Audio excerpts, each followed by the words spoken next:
Assalamualaikum warahmatullahi wabarakatuh. Halo teman-teman semua, kembali lagi dengan channel Usman Ogi. Baiklah, pada kesempatan yang baik ini kita akan membahas terkait dengan passing grade atau nilai ambang batas yang akan dipenuhi atau dicapai oleh guru-guru honorer yang akan mengikuti seleksi P3K Guru di tahun 2021. Baiklah teman-teman, sebelum kita ke pembahasan, seperti biasa bagi teman-teman yang belum subscribe atau yang baru pertama kali menemukan channel ini, jangan lupa untuk tekan tombol subscribe-nya dan aktifkan lonceng notifikasinya. Terima kasih. Baiklah, di sini berbicara mengenai nilai ambang batas sebenarnya sudah disebutkan atau dicantumkan di dalam Peraturan Menteri Pendayagunaan Aparatur Negara dan Reformasi Birokrasi Republik Indonesia tahun 2001, itu tepatnya nomor 28 tahun 2021, di mana di pasal 27 paragraf 5 itu nilai ambang batas seleksi kompetensi, dan pasal 27 ada 3 nilai ambang batas pada seleksi P3K Jabatan Fungsional Guru tahun 2021. Yang pertama itu adalah nilai ambang batas kompetensi teknis. Kemudian yang kedua adalah nilai ambang batas kumulatif kompetensi manajerial dan sosial kultural. Dan yang ketiga itu ada nilai ambang batas wawancara. Nah, berbicara mengenai nilai ambang batas untuk kompetensi teknis, ini nantinya akan mendapatkan nilai tambahan atau ada penambahan nilai kompetensi teknis, atau kita kenal istilahnya afirmasi, yang akan diberikan Panselnas. Tentunya yang bisa mendapatkan afirmasi tersebut harus sesuai dengan ketentuan yang sudah ditetapkan di dalam Peraturan Menteri atau Menpan RB nomor 28 ini. Nah, untuk lebih jelasnya ini silakan teman-teman baca sendiri di Permenpan RB ini, atau sudah kita bahas juga di video sebelumnya bahwasanya itu ada 4 ketentuan atau kategori yang berhak menerima penambahan nilai kompetensi teknis. Jadi yang perlu jadi catatan di sini, semua peserta nanti itu tetap akan mengikuti semua tes, baik itu tes kompetensi teknis maupun manajerial dan sosial kultural. Jadi wajib semua peserta itu mencapai nilai ambang batas yang sudah ditetapkan nantinya. Jadi tidak serta-merta yang sudah mendapatkan nilai kompetensi teknis 100%, terkhusus yang punya serdik ya, karena yang memiliki serdik nantinya itu mendapatkan 100% nilai kompetensi teknisnya. Tapi wajib juga mengikuti tes kompetensi manajerial, sosial kultural, dan wawancara.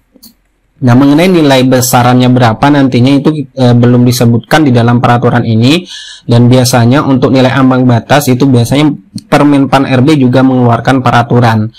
Kita bisa ambil contoh di tahun sebelumnya, ini di tahun 2019 itu Permenpan RB nomor 4 tahun 2019 untuk nilai ambang batas P3K yang lalu atau P3K tahap pertama, dimana kalau kita lihat di dalam peraturan ini terkait dengan nilai ambang batas yang diterapkan oleh Panselnas pada tahun sebelumnya itu terdapat di pasal 7. Jadi ini bisa menjadi juga sebagai acuan ya, sebagai acuan kita nantinya seberapa kira-kira besaran yang akan ditetapkan oleh Panselnas. Nah, di sini di pasal 7 itu peserta dinyatakan memenuhi nilai ambang batas kumulatif apabila memenuhi nilai seleksi kompetensi sebagaimana dimaksud pada pasal 6 huruf A, huruf B, dan huruf C paling rendah 65, dan nilai seleksi kompetensi teknis paling rendah 42.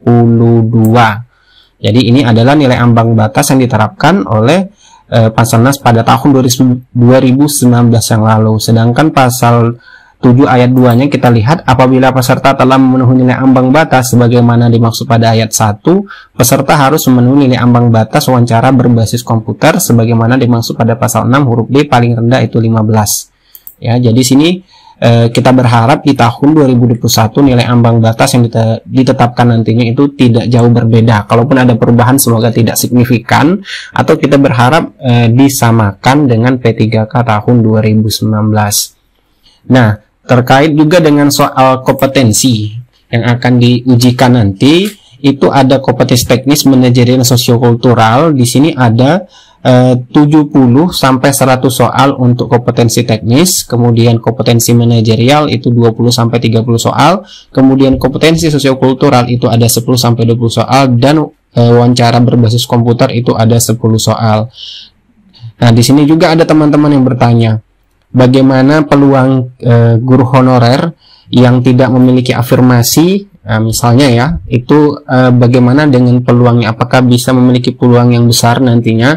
Nah, berbicara mengenai peluang, sebenarnya memang tidak dipungkiri yang memiliki afirmasi memiliki peluang yang besar nanti, tetapi tidak menutup kemungkinan yang tidak mendapatkan afirmasi atau guru honorer yang di bawah 35 tahun ke bawah, kemudian tidak memiliki serdi, tidak memiliki peluang besar, sama-sama memiliki peluang besar sebenarnya. Mengapa? Karena semua guru honorer atau semua peserta itu nantinya akan mengikuti semua tes kompetensi teknis, meskipun yang berserdi itu sudah memiliki kompetensi teknis 100%. Kita misalkan misalnya seperti ini. Ada satu sekolah yang memiliki satu atau menyediakan satu formasi, anggaplah pelajaran IPA, kemudian di sekolah tersebut ada 2 guru IPA yang tersedia di situ. Nah, di mana 2 guru ini otomatis wajib melamar di sekolah tersebut karena tersedia formasi linear dengan ijazah atau dengan pendidikannya. Nah, yang satu tadi tidak berserdi, kemudian yang satu lagi itu berserdi. Otomatis yang tidak berserdi ini akan mengikuti kompetensi teknis dan berjuang untuk mendapatkan nilai yang paling tinggi, sedangkan yang berserdi tadi itu tetap juga mengikuti kompetensi teknis dan mendapatkan nilai secara otomatis sudah 100. Nah, yang menjadi peluang, kita bisa hitung peluang besarnya itu nanti yang tidak memiliki serdi itu di bagian kompetensi manajerial dan sosiokultural. Mengapa demikian? Misalnya kita pemisalkan nilai ambang batas kompetensi teknis itu, misalnya ya, ini hanya pemisalnya, misalkan 40 paling rendah ya, paling rendahnya 40. Kemudian di kompetensi manajerial dan sosiokultural ini kan digabung untuk PG-nya atau nilai ambang batasnya kita anggap saja di 60 ya, ini 60. Jadi kalau kita totalkan semuanya 100. Nah, anggap yang satu guru tadi berserdi otomatis sudah memiliki nilai 40. Sedangkan yang sudah berserdi anggap ini maksimalnya ya, nilainya itu 100 lah misalnya. Nah, otomatis nilainya kan sudah 100 di sini. Ya. Kemudian untuk yang guru honorer yang tidak berserdi itu anggap dia sudah mencapai passing grade. Saya hapus terlebih dahulu. Di sini anggap nilainya yang satu tadi itu 100. Kemudian guru yang kedua yang tidak berserdi tadi anggap dia hanya mencapai nilai PG yang minimal, yang paling rendah 40. Nah, di kompetensi manajerial dan sosiokultural 2 guru ini mengikuti tes, di mana guru yang berserdi tadi tidak mencapai nilai PG yang sudah ditetapkan. Misalkan saja dia mencapai nilai 59 misalkan saja, dramatis ya, 1 poin lagi. Nah, berarti kalau ditotalkan nilainya hanya 159. Kemudian guru honorer tadi yang tidak berserdi, dia mencapai nilai PG yang sudah ditetapkan untuk kompetensi manajerial dan sosiokultural. Misalkan dia mencapai nilai, anggap saja paling rendah 60 misalkan ya. Nah, otomatis di sini kalau kita totalkan itu jumlahnya hanya 100.